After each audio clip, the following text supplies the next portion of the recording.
Pessoal, tudo bem? A caravana Kombiosa hoje atracou em Araraí, distrito de Alegre. Dessa vez, sem a Kombi, que teve um problema mecânico, em Piúma. Então ficou lá, nós viemos no carro de apoio, mas onde nós formos, a Kombi estará conosco. E eu tenho a alegria de estar aqui com os irmãos Suete, com o Aloísio e com o Daniel, um prosador e um poeta. O raio cai duas vezes no mesmo lugar, né, cara? Dois irmãos, os dois escritores, um poeta e um prosador, os dois músicos e os dois envolvidos com teatro. E isso remete ao fato de Alegre ser uma cidade com uma quantidade bastante grande, principalmente de escritores, né? Nós estávamos lembrando aqui, eu lembrei do Oscar Gama, lembrei do Klaus Zimmer, vocês vão me ajudar a lembrar de outros também. Então, eu queria que vocês falassem um pouco como começou essa gênese dentro de casa. Claro que é uma referência importante, afinal de contas, os dois trilham esse caminho, né? E a relação com as outras manifestações artísticas que vocês vêm desenvolvendo ao longo do tempo. E como é que isso brota, né, cara, numa cidade do interior, longe da capital, né? Mas com uma pujança, com uma história relacionada à cultura muito bacana. Prazer estar com vocês e a palavra é de vocês. O mais velho começa. É muito curioso, né? Assim, a gente tem sim uma similaridade desde sempre, processo artístico, né? Musical, várias narrativas que dialogam aí, apesar de, né, também ter diferenças bem acentuadas na própria narrativa, né, literária. Daniel caminha naturalmente para a prosa, traz muito preparação do enredo, ele tem essa coisa de trazer um escopo de enredo. Minha parte já me sinto mais confortável com a parte lírica, né? A palavra em si, a força da palavra, a expressão. Mas é interessante a gente estar realmente falando aqui de Araraí, que é interior do interior de Alegre, e de, como a gente vinha conversando um pouco antes também, né? Dessa coisa, apesar de ter carência, né, de produção cultural de uma maneira geral, mas o que se produz no interior pauta e reverbera no país inteiro, né? Se a gente for pensar escritores, né? Guimarães Rosa, Drummond, Adélia Prado, todo mais recente, Marbeck, no interior do Rio Grande do Sul. Mas eu acho interessante também e importante acentuar esse aspecto da Kombiosa, né? Um trabalho de capilarização da literatura, cruzando o estado inteiro. Eu acho que isso contribui para o cenário cultural de maneira geral e para literatura, enfim. Não, é muito curioso isso, a importância do exercício da leitura ser incentivado desde cedo. Meu pai sempre foi um incentivador de leitura desde os gibis, né? Lá em casa, desde os primeiros gibis e depois isso foi... ele presenteava a gente, né, nos aniversários, dava assinatura de revistas e isso vai criando um amor com a palavra. Né? Ele era músico também, toca violão, meu pai, né? Também, ensinou, exatamente. Não só a questão da literatura, de ser um leitor, meu pai sempre foi um leitor e tudo, mas a música também, o violão sempre foi uma coisa presente lá em casa, ensinou os primeiros passos pra gente. Então é um pouco muito de passar essa semente e brotar e a gente vai reverberar de formas diferentes e similares.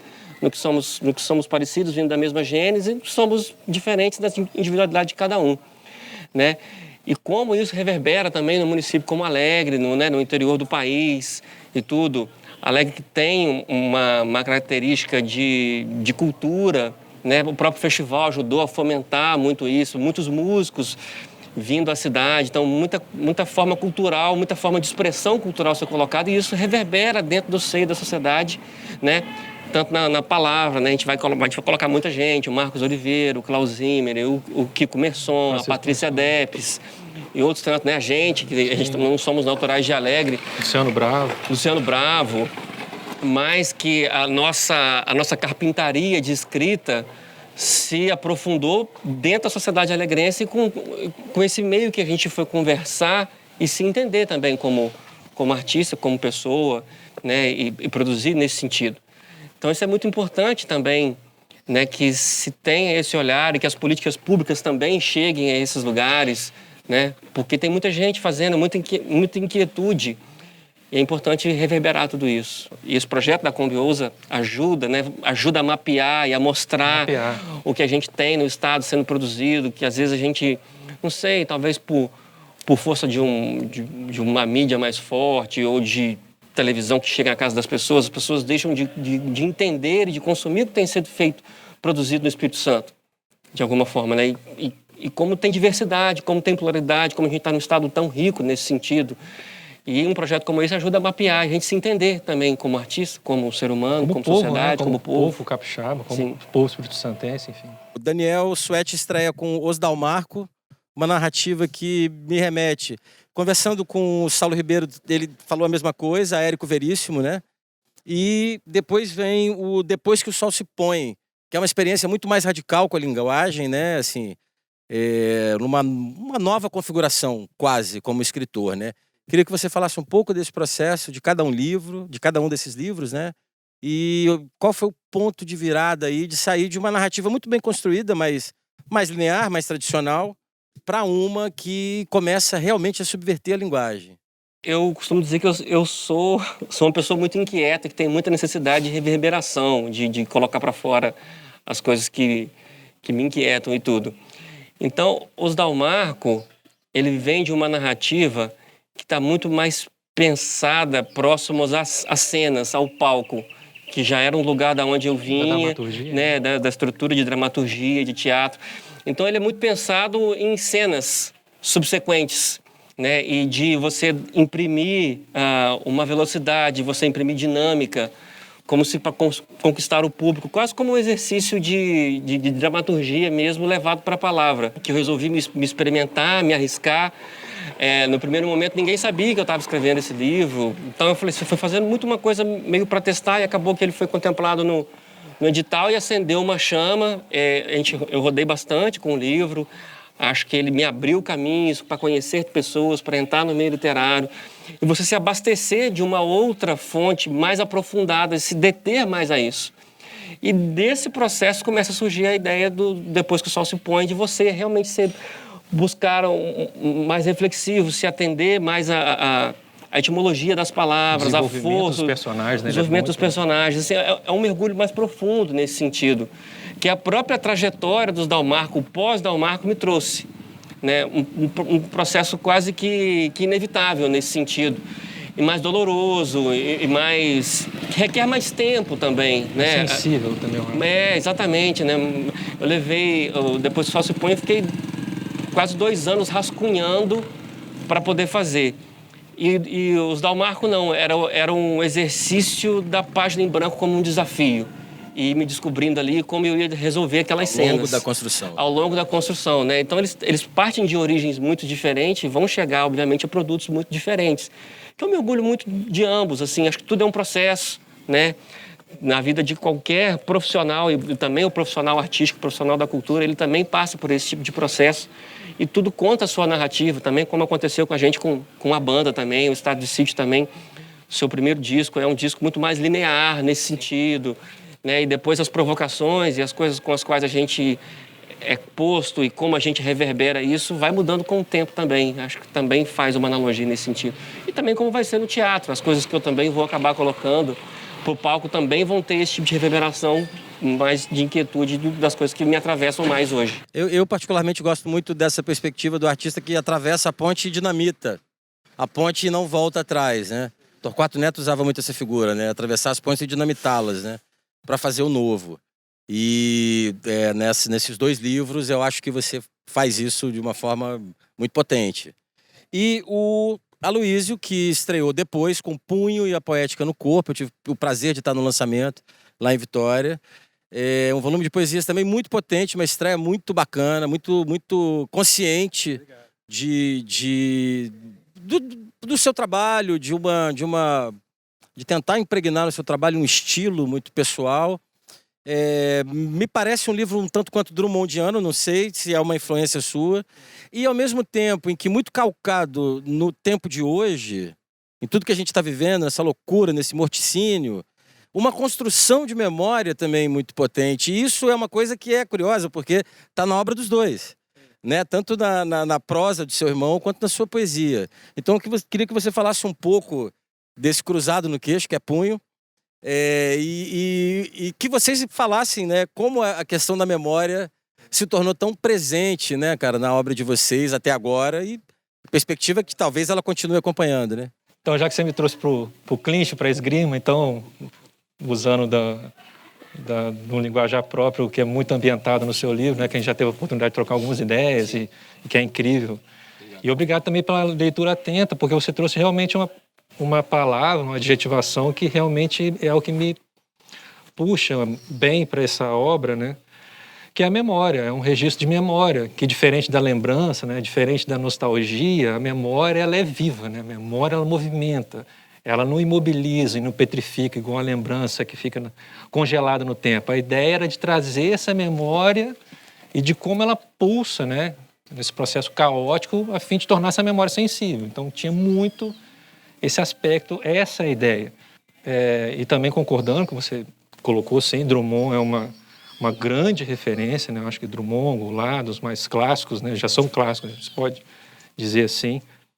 Mas ele tem também uma coisa que foi meio intuitiva e, para mim, tem até um certo assombro de olhar para isso agora, porque ele se distancia um pouco do que é feito na poesia contemporânea, e concordando com o que você está falando, e ele tem alguma coisa assim de um momento anterior, apesar de retratar muito do que acontece hoje. É um livro que tem muito calcado no movimento político que a gente tem atravessado nos últimos tempos, de muita cisão, né, muita polaridade, mas ele concatena essa memória que vem registrando na formação do homem, na formação do artista, e que acaba desaguando nesse projeto. É um projeto que eu gosto muito, né? É um livro que foi escrito em 2016, eu que evitei de também ficar mexendo para preservar a integridade do texto, mas que veio, né, a lume agora, mas ele continua presente, a gente fala muito desse momento, né, do Brasil agora, mas com esse resgate através de uma narrativa, né? É quase uma dissecação. O Anaximandro foi muito feliz quando ele fez o Pós-Fácil. Achei é uma dissecação, porque ele vem desmembrando partes do corpo e cada corpo desse com a sua própria memória e construindo a sua própria narrativa dentro de um contexto muito geral. Então, eu fico muito feliz, né? A Cousa abraçou o projeto de uma maneira linda, a gente tem trabalhado com ele apesar da pandemia, mas está aí, está criando o seu próprio caminho e está sendo bonito acompanhar o processo dele no mundo. Uma coisa legal que eu ia falar da memória é como a gente se reconhece de formas diferentes dentro do livro um do outro. Eu ia perguntar isso, as interseções do trabalho dois irmãos, Sim. mesma criação, mesma formação intelectual. Como é que vocês enxergam essas interseções? As histórias que, né, as linhas poéticas que, por exemplo, estão colocadas dentro do punho, do qual eu escrevo a orelha, eu falo assim, esse livro que é um livro também é meu, né, porque eu estava lá em grande parte daqueles momentos e as coisas com o qual eu também trago da minha narrativa, da minha existência para dentro, especialmente do segundo romance, que também tem coisas que dizem coisas muito da minha história.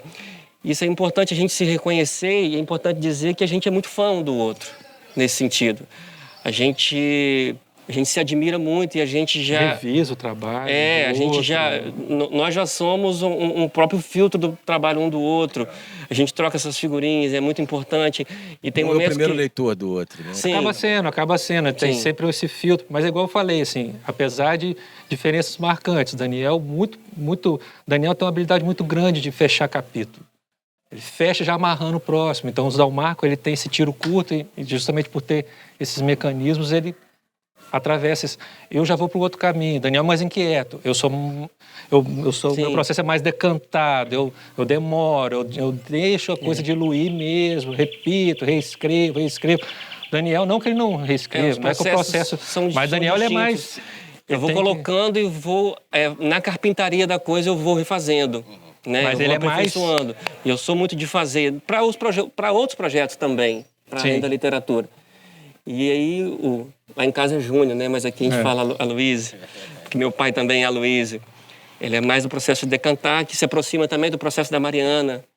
Que tá hoje, né? Mariana Depes, né? Não, Mariana Antônio, que está faz a capa do livro, é uma parceira, artista visual incrível, e que também te conversa muito de processo, ela traz muito essa elaboração.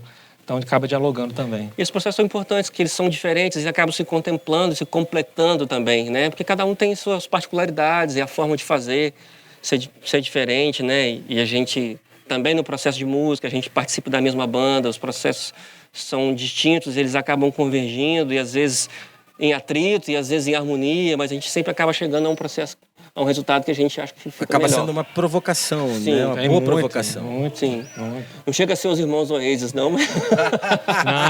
Não. Karamazov também não. Não, nossa, menos. menos.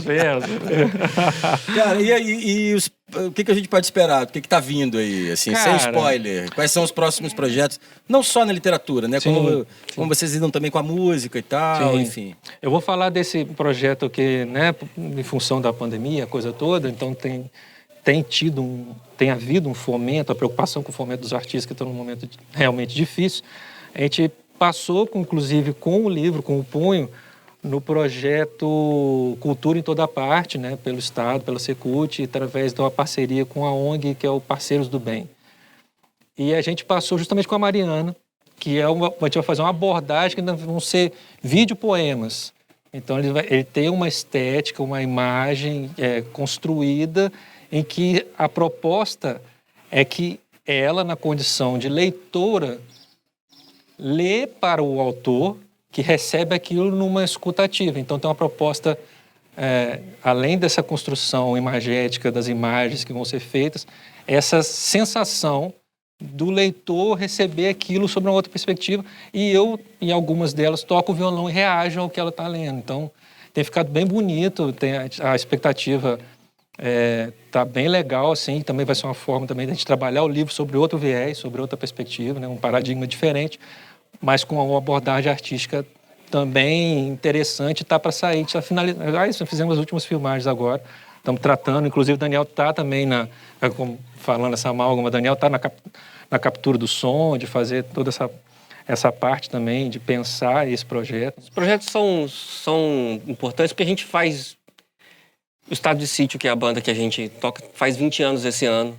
Sim. Então, assim, a gente tem 20 anos de projetos juntos e de coisas feitas em parceria e muito vindo de um mesmo núcleo para chegar, e com outro irmão e também com um primo. Então, é um núcleo muito familiar que acaba acontecendo, e com o Rony participando junto. E é importante a gente dar vazão a outras coisas também, outros projetos que o Júnior tem feito, né? Esse com a Mariana, que eu participo mais de longe, não da concepção. E como a banda também está parada, eu me senti na necessidade de explorar outras camadas sonoras, né? A gente tem uma banda de rock, mas suas necessidades e suas vertentes são tantas, né? Falei, depois de 20 anos a banda não está podendo fazer algumas coisas, eu vou me experimentar também em outras coisas. Tenho feito meu projeto solo, também estou escrevendo uma peça de teatro que eu pretendo montar. Bem quieto mesmo, homem quieto. Pessoal, a gente está se despedindo dessa temporada. Lembrando que o que nos trouxe aqui a Araraí, foram 2 motivos, na verdade. Primeiro, a perspectiva de chegar no interior do interior. A gente está num distrito, né, de Alegre. E segundo, o trabalho do professor Joatan Nunes, muito engajado, né, com a arte, com a cultura, com a literatura especificamente, com a promoção da liberdade, né, e do respeito. Então, nós escolhemos a escola Oscar Almeida Gama, também em virtude do trabalho desse professor. Os livros foram entregues nela. Isso nos trouxe esse cenário bucólico, super bacana. E por isso, excepcionalmente nessa edição, nós fizemos com os autores aqui e não na sede do município. Que vem o próximo ano. E pegando esse gancho, que ainda está em família, o nosso irmão mais novo também é professor aqui. Então a gente também tem um vínculo com a escola, né? Que nosso irmão mais novo é professor aqui. Pois é, vamos mudar o nome de Alegre para Suete. Não. Brincadeira. Valeu. Foi um prazer, cara. Muito legal saber que todos vocês têm esse envolvimento. Muito bonito ver como vocês interferem no trabalho um do outro, sabe? Como dialogam e tal. E que vem a próxima temporada. A gente volta em outros municípios. A ideia é percorrer os 78 municípios do Espírito Santo. E a partir daí, o mundo fica pequeno. Valeu, obrigado, Maravilha. gente. Um abraço. Obrigado a vocês. Valeu, Caio.